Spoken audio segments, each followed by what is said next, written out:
Сәлеметсіздер ма қыздар? Мен өз результатымды айтайын деп отырмын.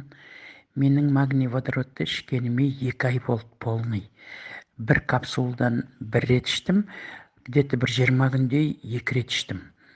25 күн дегенде менің ішімді тазалады.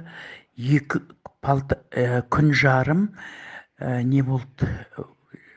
Сондай ішім ауырып, жаңа ішім кетіп, прямо сондай әлсіреп қалдым. Жаңа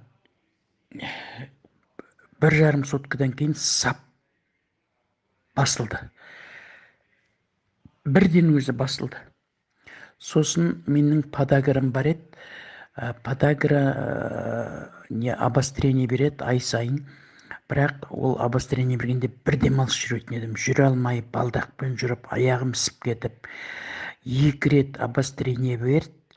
Мына магний ішіп жүргенде 2 рет 1 сутка, 1 күн, 1 күн жарым сондайда кейін бәрі кетеді. Сразу кетті. Боль де кетті, ісік те болған жоқ, сондай нетті. Енді үшінші бір результатым, менде хронический гайморит, хронический обструктивный бронхитім бар еді. Кеше осы 2-ші айдың аяғында менде салқын тиген сияқты нелі болды. Салқын тиген сияқты симптомдар болды. Тамағым қышып, ауырып, сосын демала алмай, мұрным бітіп, ринит сияқты сондай болды. Сосын мен қолымда басқа ештеңе болған жоқ, магнийден басқа. Мен магнийді суға ездім кішкене. Несін ашып, суға ездім.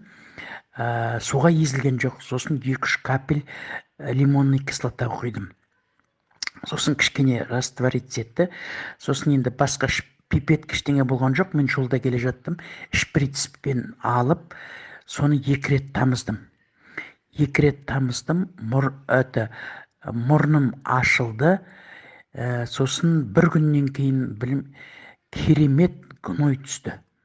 Керемет гной болғанда кәдімгі сіңбіріп қалсаң, кәдімгі густой, зеленый не сондай гной түсті. Мен біреуін түсіріп алдым, қазір жіберем, сіздер көрсетем. Сосын қақырық түсіп жатыр.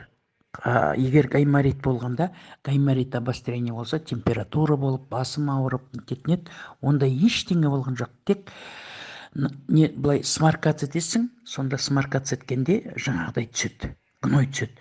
Сосын приступ кашля, сухой приступ болады.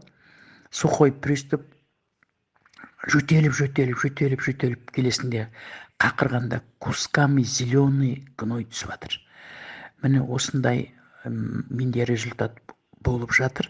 Соны сіздермен бөліскім келеді. Ішіңіздер өте жақсы. Енді подагра менен холестериннің результатын осы 1-2 күнде анализ тапсырам. 2 ай іштім. Результатын болу керек. Сосын лабораторный немен дәлелдеп жазам. Айтам сіздерге.